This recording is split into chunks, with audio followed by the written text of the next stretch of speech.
Узкая улочка кипела жизнью, как и любой другой уголок Стамбула.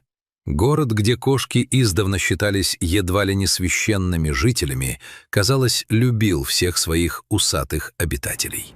На террасах кафе толстые вальяжные коты грелись на солнышке, получая от официантов лучшие кусочки тунца, а рыболовы на Галатском мосту щедро делились с четвероногими попрошайками свежеуровленным хамси.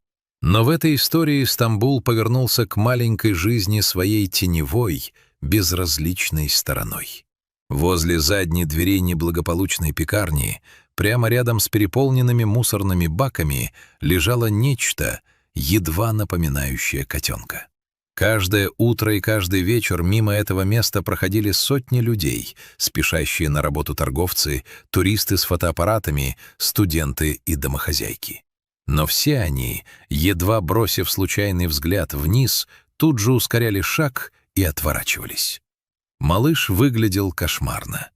Это не был милый пушистый комок, вызывающий умиление. У него практически не оставалось шерсти. Ушной клещ, убойная смесь лишая и запущенной чесотки превратили его кожу в сплошную изъязвленную корку. Еда и грязь запеклись вокруг мордочки, а глаза были настолько сильно воспалены и заплыли гноем, что котенок, казалось, даже не мог следить за падающим миром вокруг. Вдобавок к этому он едва дышал от тяжелейшей инфекции верхних дыхательных путей, а от его крошечного тела исходил такой тяжелый запах болезни, что на него невозможно было взглянуть без дрожи. «Он все равно не жилец», — думали взрослые, проходя мимо. «Он заразный, не дай бог наберешься блох или чесотки», — шептали мамы своим детям, отдергивая их в сторону. Взваливать на себя столько забот и денег ради безнадежного зверька неразумно. Котенок уже не тихо мяукал, у него просто не осталось сил. Он тихо угасал в тени мусорного бака, отсчитывая свои последние часы на горячем стамбульском асфальте. В тот день 7-летняя Гюль возвращалась домой вместе с папой. Гюль была самым обычным ребенком. Любила фисташковое мороженое, прогулки по набережной и сказки перед сном. Но у нее было одно качество, которое взрослые часто теряют с годами. Ее сердце еще не научилось выстраивать барьеры рациональности и брезгливости. Когда они проходили мимо переулка, девочка случайно ронила свою любимую заколку. Нагнувшись за ней, она заглянула за край мусорного контейнера и замерла. Там, среди выброшенных картонных коробок и пластиковых стаканчиков, лежало маленькое дрожащее существо. «Папа, смотри!» Гюль резко остановилась и потянула отца за рукав. «Там котенок, ему очень плохо». Отец девочки, Ахмед, вздохнул. Он подошел ближе, взглянул на несчастное животное и поморщился от жалости, смешанной с естественным отторжением. «Милая, пойдем», — тихо сказал он, пытаясь увести дочь. «Он очень болен. Мы ничем не сможем ему помочь, да и касаться его опасно. Давай мы купим тебе сок, хорошо?» «Нет, папа, он же живой, он задыхается». В глазах 7-летней девочки заблестели слезы. Она не увидела уродливого и заразного зверька. В силу своего возраста и чистой души она увидела только одно. Тому, кто меньше и слабее нее, прямо сейчас очень больно. Гюль сделала шаг вперед, прямо к мусору. «Гюль, не трогай!» — крикнул отец. Но девочка уже опустилась на колени прямо на пыльный асфальт. Она осторожно сняла с себя свой легкий летний кардиган, аккуратно подошла к котенку и, несмотря на его ужасающий вид и запах, бережно завернула малыша в ткань. Котенок в ее руках был невесомым. Казалось, в нем остались только маленькие косточки и с трудом бьющееся сердечко. От тепла человеческих рук он еле слышно, на пределе сил, издал звук, похожий на тихий хрип. «Пожалуйста, папа, если мы уедем, он умрет сегодня. Я не хочу, чтобы он умирал».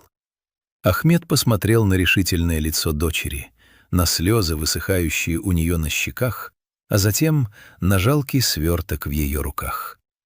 Он понял, если он заставит ее бросить этого котенка сейчас, он сломает в ней нечто очень важное.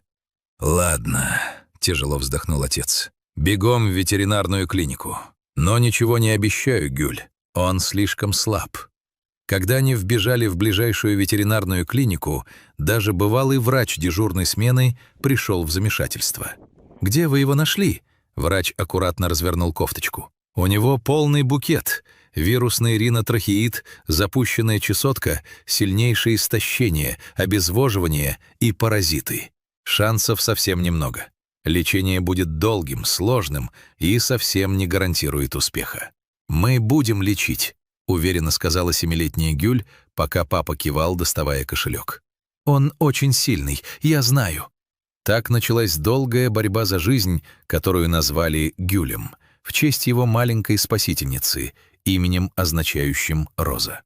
Первые несколько дней были критическими. Котенок не мог есть сам, у него не было сил даже глотать. Гюль вместе с врачами и родителями каждые 2 часа кормила его из специального шприца питательной смесью, осторожно капала лекарство в воспаленные глаза и обрабатывала ранки на коже специальными мазями. Ежедневно девочка приходила в клинику после школы. Она садилась рядом с боксом, где лежал маленький пациент, облепленный датчиками и капельницами, и читала ему свои детские книжки. Она верила, котенку нужно знать, что в этом мире его ждут, что ему есть ради кого выкарабкиваться. «Слышишь, малыш?» — шептала она через стерильное стекло. «Ты скоро поправишься. Дома у нас есть мягкая подушка и много вкусной еды. Ты только живи». И произошло чудо, в которое ветеринары уже почти не верили. Через неделю котенок впервые сам открыл один глаз. Через 2 недели он впервые начал сам мурлыкать, когда Гюль осторожно гладила его по тем местам на головке, где кожа уже начала заживать. Прошли месяцы. Долгая терапия, правильное питание, уколы, купание в лечебных шампунях и, самое главное, бесконечная любовь сделали то, что взрослые прохожие на улице считали невозможным. Кошмарный безобразный котенок из мусорного бака исчез. На его месте появился невероятно красивый, пушистый и грациозный кот. Когда раны зажили, а шерсть полностью отросла, оказалось, что он обладает редким белоснежным снежно-рыжими пятнами мехом и удивительно выразительными зеленовато-янтарными глазами. Но самое главное, он стал самым преданным другом для маленькой Гюль. Теперь этот кот живет в теплом, уютном стамбульском доме. Каждое утро он приходит к кровати девочки, чтобы разбудить ее нежным мурлыканьем и прикосновением мокрого носа. Он больше не знает, что такое холод, голод, боль и равнодушные взгляды прохожих. Эта история быстро разлетелась по улицам Стамбула, а затем и по всему миру, став напоминанием для тысяч людей. Огромный город с миллионами взрослых и умных людей ежедневно проходил мимо чужой беды просто потому, что эта беда выглядела некрасиво и требовала слишком много усилий. И потребовалось чистое и бескомпромиссное сердце 7-летнего ребенка, чтобы доказать: красота и жизнь скрываются под любой, даже самой пугающей оболочкой. Все, что нужно, чтобы спасти чью-то жизнь, это не проходить мимо.